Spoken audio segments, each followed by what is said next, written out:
Alta Profit, assurance vie, retraite, immobilier, le meilleur de l'épargne en ligne depuis plus de 20 ans. Le Conseil en Plus présente Sud Radio, les incontournables de la gestion de patrimoine, Thomas Binet. Et nous vous retrouvons comme tous les jeudis avec notre consultante Catherine Bodneau, directrice marketing, offre et communication chez Alta Profit, pour parler gestion de patrimoine. Bonjour Catherine. Bonjour Thomas. Catherine, aujourd'hui on va voir comment aligner ses investissements financiers avec ses valeurs et s'assurer qu'ils contribuent à la préservation de l'environnement ou un objectif social. Catherine, pour commencer, est-il vraiment possible d'investir tout en ayant un impact positif sur l'environnement ou la société ? Absolument. Les placements financiers ont un vrai rôle à jouer sur des enjeux clés de société, comme par exemple la transition écologique.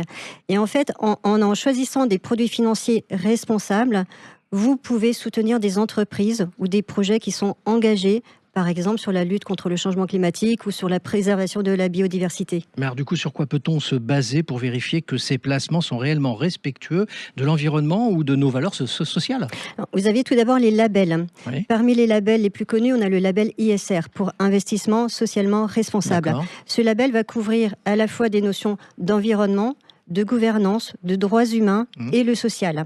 Après, on peut citer d'autres labels. Vous avez le label Finansol, qui va en fait signaler des fonds qui sont investis dans des actions solidaires, ou encore le label Greenfin, qui va garantir que le fonds exclut les énergies fossiles.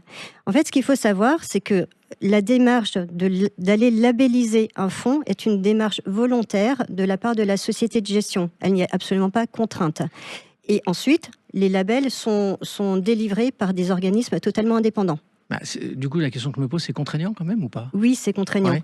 C'est contraignant et ça l'est de plus en plus parce qu'aujourd'hui, on a toujours peur du greenwashing. Oui, évidemment. Et les organismes qui vont délivrer les labels sont très vigilants sur ces points-là aussi. Si on reprend le label ISR, il a relevé ses niveaux d'exigence en mars 2024.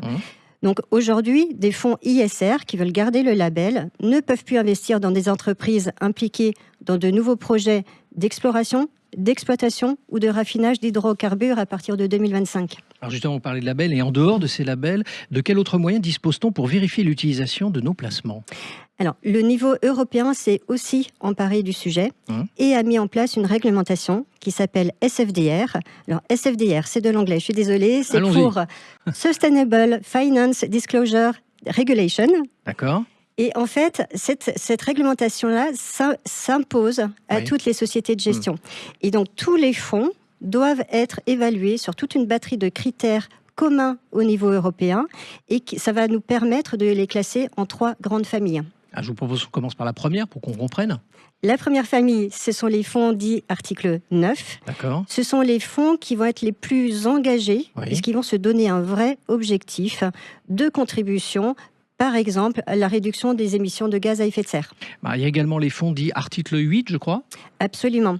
Ce sont des fonds qui vont tenir compte des critères extra-financiers, mais qui n'en font pas un objectif en soi. Et la troisième catégorie ? Et la troisième catégorie, ce sont les fonds article 6. Donc ce sont ceux qui sont ni 8 ni 9.